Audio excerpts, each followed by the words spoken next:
el dolor me despertó como un latigazo que me partía en dos. No eran ni las 5 de la mañana y ya estaba doblada sobre la cama, empapada en sudor frío, con un nudo en el estómago que me arrancaba gemidos que apenas reconocía como míos. Conseguí marcar el número de emergencias y, minutos después, la ambulancia me llevaba entre sirenas a urgencias del Hospital La Fe, en Valencia. Recuerdo la luz blanca del pasillo, el olor a desinfectante y el pitido constante de los monitores. Un médico joven, con voz firme, me explicó que necesitaba una cirugía de vesícula urgente. La inflamación era peligrosa y el riesgo de complicaciones estaba creciendo por momentos. El seguro cubriría la operación estándar, pero era más riesgosa.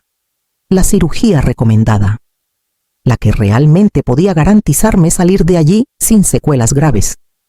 Costaba 280.000 con las manos temblando. Saqué el móvil y marqué el número de mi hija, Adelaida. Mi única hija, mi orgullo durante tantos años. Ella atendió la llamada con el ruido de maletas y risas de fondo. «Mamá, ¿qué pasa ahora?», preguntó. Impaciente. «Estoy en el hospital. Necesito una cirugía urgente». Mi voz se quebró. «No me alcanza el dinero para la operación segura». Hubo un silencio corto. Luego un suspiro fastidiado. «Mamá, no puedo cancelar el viaje. Además, siempre exageras». La línea se quedó muda después de su excusa rápida y el pitido de llamada finalizada me dejó sola en medio de la sala. Cerré los ojos, intentando no romperme, y respiré hondo. Sentía que algo más que mi cuerpo se estaba desgarrando. Minutos después, mientras esperaba al cirujano, abrí el móvil por inercia. En la primera historia de Instagram de Adelaida, vi su cara sonriente frente a un espejo, sosteniendo un cóctel brillante. El texto flotaba como un cuchillo. Mi madre otra vez con sus dramas médicos. Esta vez no me arruina mis vacaciones. Vida de lujo. Sentí que la sangre se me congelaba. No era el dolor físico lo que me dejó sin aire, sino la certeza de que la persona por la que había vivido y trabajado toda mi vida acababa de darme la espalda sin mirar atrás. Apreté el teléfono entre las manos y me quedé mirando el techo de la sala de observación, jurándome que algo dentro de mí acababa de cambiar para siempre. Mientras las luces blancas del hospital seguían parpadeando sobre mi cabeza y el sonido distante de un carrito metálico anunciaba el amanecer de un día que ya no sería como los demás. La noche en observación se hizo eterna. Cada pitido del monitor retumbaba en mi cabeza como un reloj que marcaba mi fragilidad. El olor a desinfectante se me metía en la nariz, mezclado con el sonido de pasos lejanos y el eco metálico de los carritos de enfermería. Intentaba acomodarme en la camilla, pero la incomodidad no estaba en mi cuerpo, sino en el vacío que me rodeaba. A mi lado, una anciana de pelo blanco y manos temblorosas recibía visitas constantes. Sus hijos entraban con ramos de flores, termos de sopa casera y palabras dulces. Le acariciaban la frente, la llamaban mamá con ternura. Yo observaba en silencio mientras ellos reían y la llenaban de cariño. Y en mi móvil la pantalla permanecía negra, sin un solo mensaje, sin una llamada perdida que llevara el nombre de Adelaida. Cerré los ojos y los recuerdos llegaron como un golpe suave, pero certero. Vi mi vida desdoblándose en escenas yo, más joven, sosteniendo a mi hija en brazos mientras mi marido salía por la puerta y no volvía jamás. Me prometí entonces que Adelaida jamás sentiría abandono ni carencias. Trabajaba de día en la gestoría, lidiando con papeles interminables y clientes impacientes, y por las noches daba clases de costura en el salón de casa. Recuerdo mis dedos entumecidos por la aguja y el sueño acumulado, mientras ella dormía abrazada a su osito de peluche, ajena a mi cansancio. Todo para que no le faltara nada. Siempre supe que Adelaida era vanidosa, distante, un poco egoísta. Se miraba más al espejo que a los ojos de los demás. pero yo me decía a mí misma que era joven, que el tiempo la haría madurar, que mi amor bastaría para enseñarle a ser diferente. Me aferré a esa idea durante años, como quien se agarra a un tablón en medio del mar, en esa sala de hospital, entre pitidos y olor a lejía. Algo dentro de mí se quebró. Dejé de mirar la puerta esperando que apareciera. Dejé de justificarla. La soledad me envolvió como una manta fría. Y sentí que esa noche no solo estaba luchando contra el dolor de mi cuerpo, sino contra el derrumbe silencioso de todo lo que había creído sobre el amor de mi hija, mientras un pensamiento nuevo comenzaba a germinar en mi interior, más firme que la pena, al amanecer. El cirujano entró en mi habitación con el ceño fruncido. Me explicó que la inflamación avanzaba rápido y que si no me operaban pronto, el riesgo de necrosis aumentaría. Su voz era firme, pero sus ojos reflejaban la urgencia que yo ya sentía en cada punzada de mi abdomen. Asentí en silencio, mientras el miedo y la impotencia me quemaban por dentro. Cuando me dejaron sola, saqué fuerzas para llamar al banco. Expliqué mi situación, la necesidad de la cirugía, el presupuesto que me habían entregado. Después de revisar mis datos, la voz al otro lado de la línea fue tan impersonal como un contestador sin aval. Solo podían aprobarme un tercio del monto necesario. Colgué despacio, sintiendo cómo mi garganta se cerraba. El siguiente intento fue más personal. Marqué el número de una prima lejana en Sevilla, a quien no veía desde hacía años. Contestó amable. Pero en cuanto escuchó la palabra préstamo, empezó con las evasivas que justo estaba pagando una reforma, que el dinero ahora mismo lo tenía pillado. Agradecí con educación y colgué antes de que la vergüenza me ahogara del todo. La desesperación me empujó a un acto que jamás pensé hacer. Abrí un grupo vecinal en el móvil y escribí con dedos temblorosos: necesito ayuda para una cirugía urgente. Devolveré cada peso. Es cuestión de vida o muerte. Le di a enviar y me quedé mirando la pantalla como quien espera un milagro. El milagro llegó en pequeñas notificaciones. Primero, un vecino del tercer piso me transfirió $2,000 con un mensaje de ánimo. Luego, una exalumna de mis clases de costura aportó $5,000, uno tras otro. Comenzaron a llegar depósitos modestos, cada uno cargado de un cariño silencioso que atravesaba la pantalla. Y entonces apareció un nombre que me hizo contener la respiración: Amalia, una antigua compañera de la gestoría, ahora viviendo en Francia. Su mensaje era breve: no estás sola, $100,000 transferidos, cuídate. Me tapé la boca con la mano y dejé que las lágrimas corrieran sin ruido. Personas casi desconocidas me estaban sosteniendo donde mi propia hija me había soltado. En ese momento supe que mi vida ya no giraría alrededor de quien me había dado la espalda. Y mientras contaba los depósitos uno por uno, comenzó a nacer en mí una determinación que cambiaría los días que estaban por venir. Los días posteriores a la cirugía fueron lentos y punzantes. Cada movimiento me recordaba que mi cuerpo se estaba recomponiendo, que aún había suturas y moretones que dolían al respirar. Pasaba las tardes recostada en el sillón de la sala, con una manta sobre las piernas y el murmullo lejano de la televisión encendida solo para sentir compañía me obligaba a no mirar el móvil. Como si al ignorarlo pudiera alejar de mí la punzada emocional que todavía palpitaba detrás del estómago. Pero la curiosidad terminó por vencerme.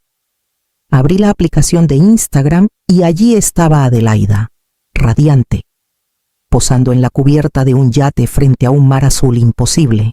En otra foto, reía en un restaurante elegante con una copa de vino rosado, rodeada de velas y luces cálidas. Blessed the luxury life, decía el pie de foto.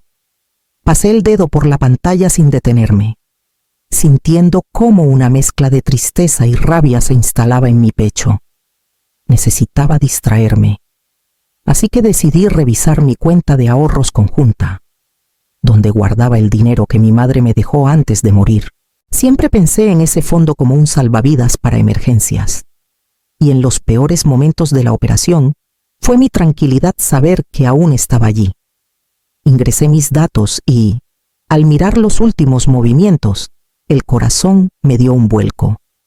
Había un retiro de $850,000 realizado solo unos días antes de que Adelaida se marchara a Ibiza.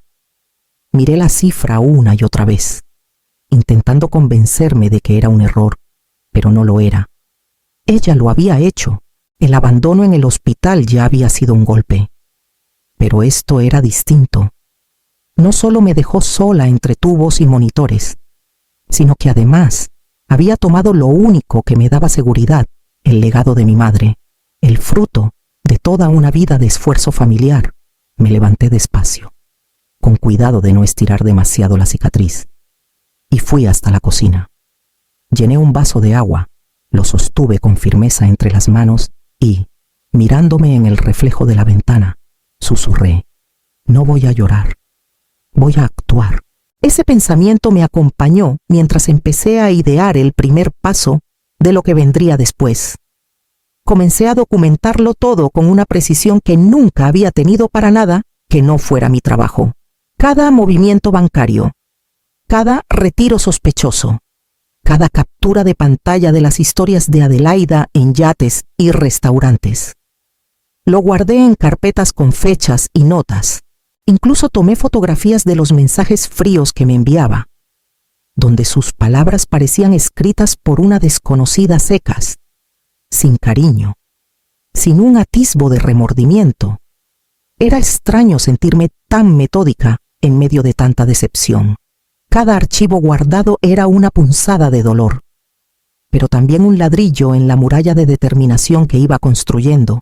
Sabía que, para enfrentar lo que se venía, no bastaba con el enojo, necesitaba pruebas, orden y sangre fría. Una vecina, al enterarse de mi situación mientras me traía pan recién hecho, me recomendó a un abogado de confianza, don Romualdo. Lo llamó con respeto. Era un hombre mayor, especialista en herencias y en casos de abuso de confianza. Lo visité 2 días después. Aún caminando despacio por la herida de la cirugía, Romualdo me recibió en un despacho pequeño, con olor a madera y libros antiguos. Escuchó mi relato sin interrumpir, hojeando los documentos que le entregaba y observando con detenimiento cada captura de pantalla. Cuando terminé, levantó la mirada y asintió despacio. Si quiere justicia, señora, la tendrá, dijo con una calma que me dio seguridad.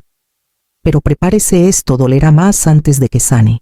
Salí de su oficina con una sensación extraña, como si un peso inmenso se hubiera acomodado en otro lugar de mi cuerpo, por primera vez en semanas. Esa noche dormí profundamente. No era felicidad ni alivio, pero sí una certeza: ya no estaba improvisando. Tenía un plan. El silencio se instaló en mi casa como un aliado. No hubo gritos, ni discusiones por teléfono, ni súplicas. Solo la calma previa a la tormenta que yo misma había decidido desatar. Y mientras me preparaba mentalmente para el siguiente paso, sentí que la mujer temerosa que había entrado al hospital estaba quedando atrás, dando lugar a alguien capaz de enfrentar lo que vendría después. Romualdo no perdió tiempo. En cuanto tuvo toda la documentación en sus manos, presentó la demanda por apropiación indebida y solicitó el bloqueo preventivo de todas las cuentas de Adelaida. Me explicó que, al haber pruebas claras de los retiros y del uso del dinero en fines personales, el juez podía autorizar las medidas cautelares sin siquiera notificarla primero. Escuchar eso me dio una sensación extraña. No era alegría. Era una mezcla de justicia y un cansancio profundo que se iba transformando en determinación, mientras la maquinaria legal comenzaba a moverse. La vida de mi hija seguía en su burbuja de cristal, cada día. Sus historias en Instagram mostraban un capítulo más de su teatro personal: desayunos con champán, paseos en lancha y compras en Marina Ibiza. Una tarde, subió un video abriendo una bolsa de diseñador, sonriendo a la cámara como si el mundo estuviera a sus pies. Yo lo vi en silencio, sin rabia ya, solo tomando nota de cada detalle que confirmaba que el amor ciego que tuve por ella se había transformado en una calma que cortaba más que cualquier grito. El golpe llegó días después. Adelaida estaba cenando en el restaurante más caro de la isla, rodeada de amigos y del novio que celebraba su cumpleaños, según su propio amigo, que luego lo comentó en redes. La escena fue digna de una película. La tarjeta de mi hija rebotó 1, 2, 3 veces. Los camareros esperaban con paciencia forzada mientras la risa de la mesa se apagaba. Minutos después, mi teléfono vibró. Era ella. Primero un mensaje, luego una llamada, luego otra más. La pantalla mostraba su nombre una y otra vez. Respiré hondo, recordando las noches en el hospital y el silencio que ella me regaló cuando más la necesité. Pulsé rechazar sin titubear. Esa tarde, el mundo brillante y frágil que Adelaida había construido comenzó a resquebrajarse. Y mientras escuchaba el eco del móvil en mi mesa, supe que lo que vendría no sería solo un ajuste de cuentas económico, sino el inicio de la verdadera caída que ella misma había provocado. El eco de los gritos llegó antes que su sombra. Desde mi salón escuché su voz romper la calma de la calle. Me arruinaste la vida, abre la puerta ahora mismo. Me asomé con cuidado por la mirilla. Allí estaba Adelaida, despeinada, con los ojos enrojecidos, golpeando la puerta como si pudiera derribarla con puro capricho. El eco de su voz rebotaba en las paredes del portal, atrayendo a los vecinos curiosos que abrían ventanas o se asomaban a los balcones. No abrí.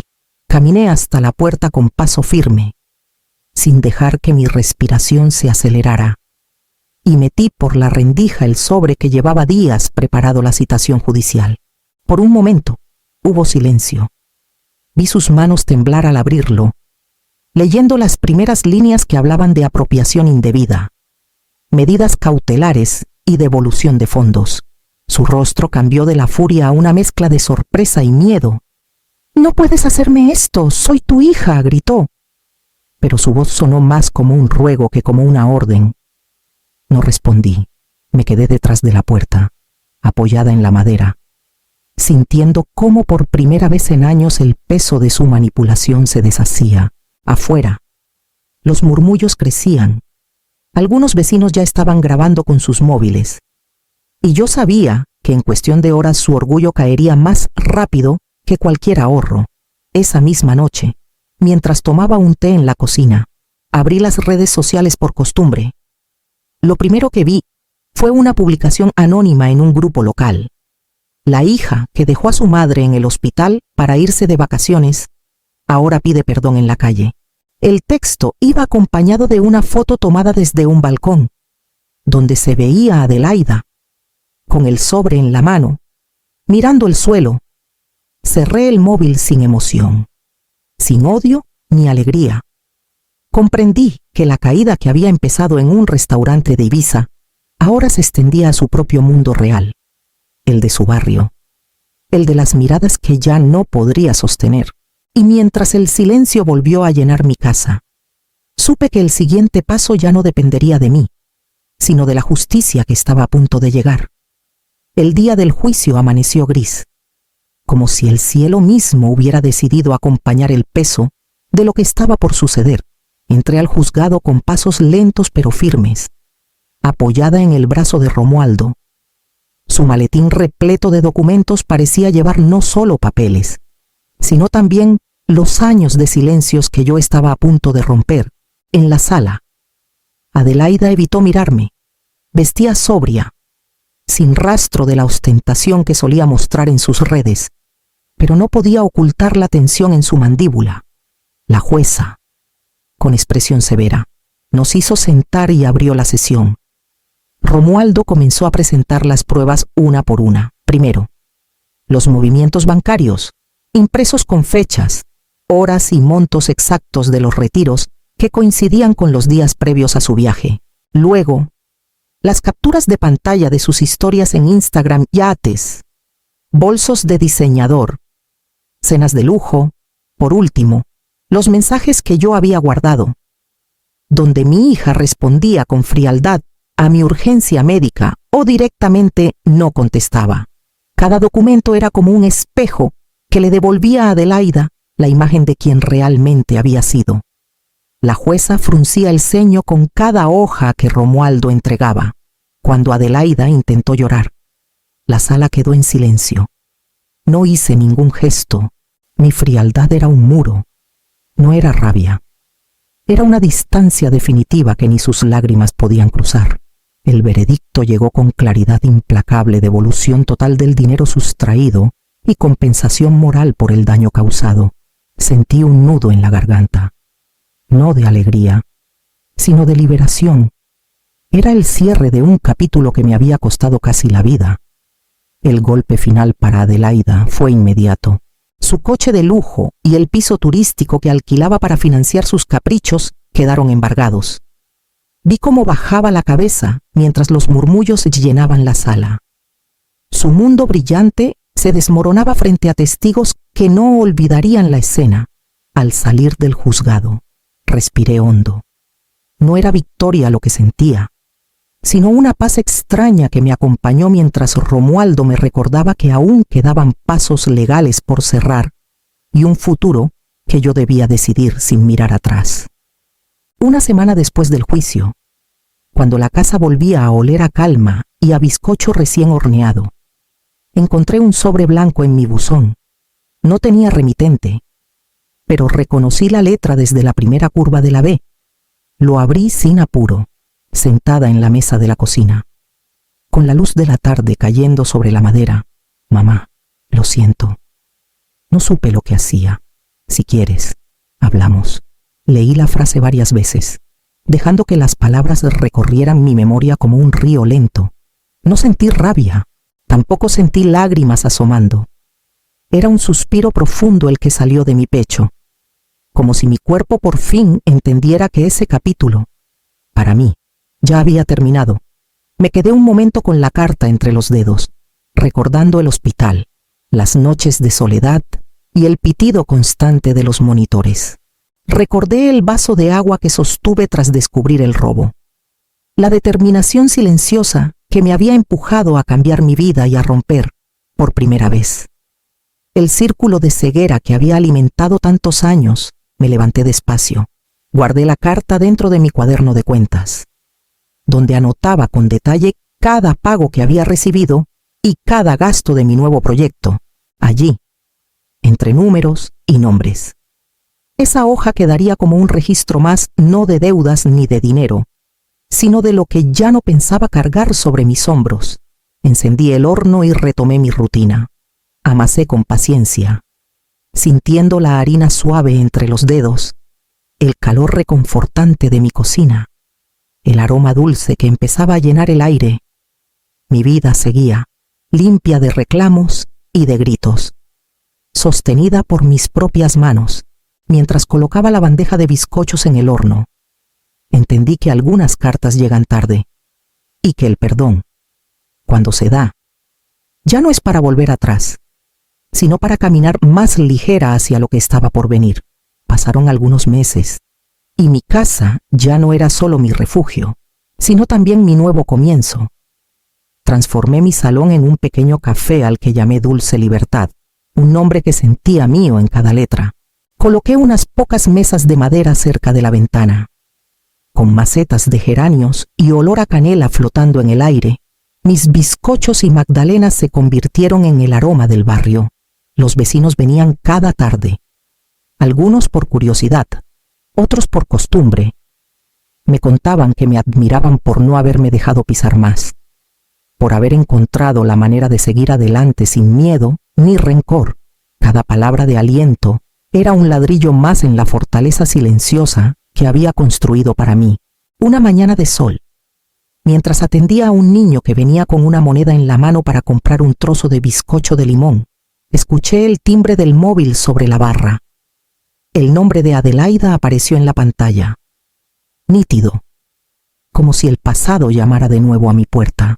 Respiré hondo y contesté con la misma serenidad con la que aprendí a vivir estos meses. Hola. Hija, si es para pedirme dinero, no tengo. Si es para pedir perdón, ya lo leí. Y si es para empezar de cero, tendrás que venir como clienta, no como heredera. Hubo silencio al otro lado. No colgué de inmediato, esperé unos segundos, como quien deja que las palabras encuentren su lugar. Luego, con suavidad, terminé la llamada. Me giré hacia el mostrador y sonreí al vecino que esperaba su café. Vertí el líquido humeante en la taza, mientras el aroma cálido llenaba la habitación. Sentí, por primera vez en mucho tiempo, que todo en mi vida estaba en su sitio: mi paz, mi trabajo, y la certeza de que mi corazón ya no era rehén de nadie, ni siquiera de mi propia sangre. Ese día, mientras el murmullo de la calle entraba por la ventana abierta, comprendí que la libertad no siempre llega con grandes gestos, sino en esos instantes tranquilos en los que sirves un café y sonríes sin que te pese el pasado.